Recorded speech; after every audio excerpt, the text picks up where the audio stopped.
Hey guys, Greg Fraser here again. Another solo training thing that you can do. I really like the Vs.Bob. We have a bunch of different equipment I use. The Vs.Bob has got a lot of unique stuff. I've sort of modified them as to what you would see in the typical Vs.Bob.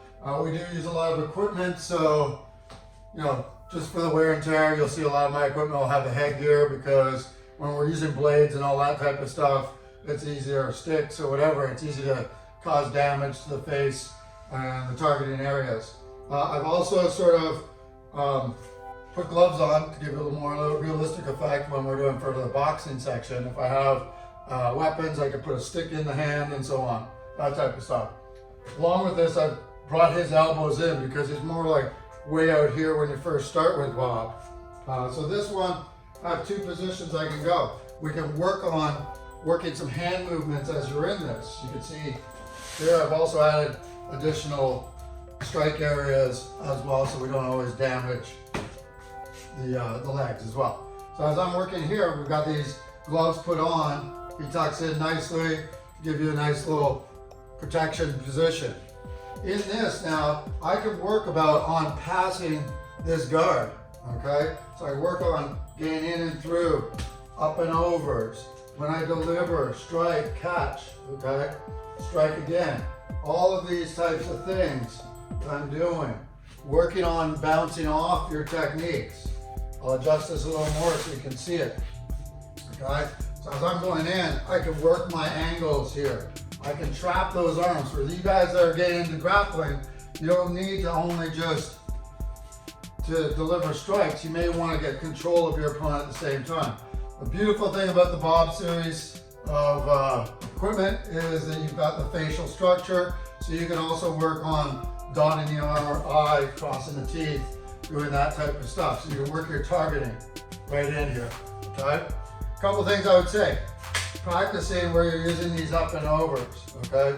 Using these passing the guard type stuff to get in. There's all kinds of stuff you can do with this that's really nice. You can work a lot of techniques here. Move in, check, boom, and boom. On this here, if I'm working my jab cross, I hook. He's still got that guard. 1, 2, hook. So I want to change the guard a little bit. Let that hand go. Now he's checking in front of the face, so he may be stopping those front punches coming in. So I can work my angles now. Move that hand out of the way. There's a strike. Move these up and overs. Strike out, okay? So there's a lot of things that we can do with this. It's a lot of fun with the Bob, with the Vs.Bob. You can also get into the groin, you can get into the legs, you can do anything you want with this. I recommend this because it allows you to work around somebody's guard, okay, that you can get in here. So this is actually very practical. Later on, you can also use this with spring load to get tie-up positions and work from those positions there. And you can add your chin up, we can add our folds, strikes, okay? All kinds of stuff that I can do. Climbing, for instance, I'm going in, boom, striking, traveling up the arm, that you can see in Wing Chun.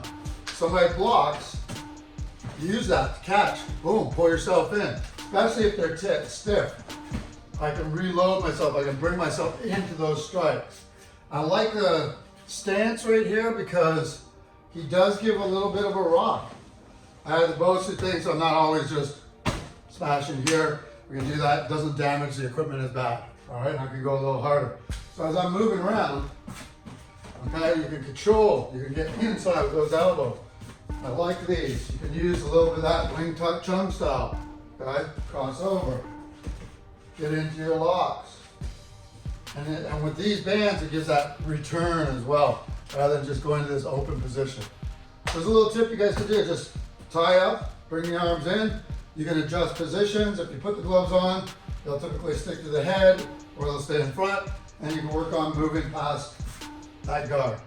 All right, just a little tip for today. Try it out, let me know what you think.